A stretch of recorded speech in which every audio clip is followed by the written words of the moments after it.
Yun pala. Maggie, nasaan na yung asawa mo? Baka na-traffic. Sige, check ko lang muna sa taas ha. Tingnan ko kung bakit hindi pa siya bumaba. No. Stay. Hintay pa tayo, konti lang. Okay? Hindi, Okay lang, sige. okay. No. Check ko na lang. No. Kasi ang tagal na Go. masyado eh. Okay lang. It's not your fault. Andito na ako. Ako, sorry na-traffic ako sa EDSA. Bumper to bumper. Han, Bert, mga office mates ko and my boss, si M. Kamusta, M? Hindi. Malcolm. Si Maggie lang tumatawag sa akin, M. Ikaw talaga.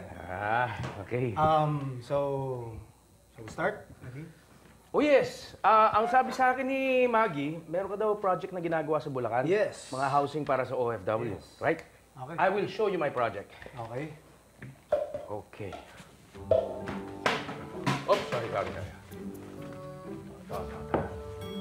Okay. Ayan. You have a proposal. Oh, yeah, proposal. Ay, ito. Nagawa ko.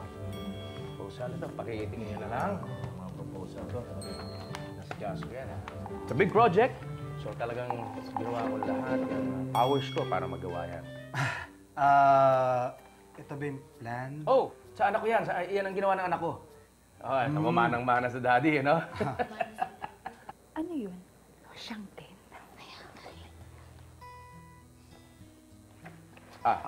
Sorry. Ando dun yung iba. Pwedeng mahiram na yan.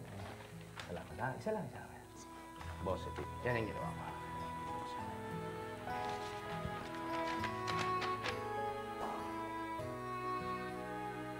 Hindi ko alam, Dear Uge, kung bakit hindi ko napansin na parang nagpabaya si Bert sa sarili.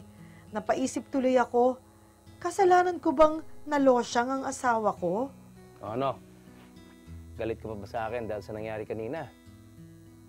Saan? Sa pagkakalat mo sa presentation o sa pagpapahiya mo sa akin? Tingnan mo na.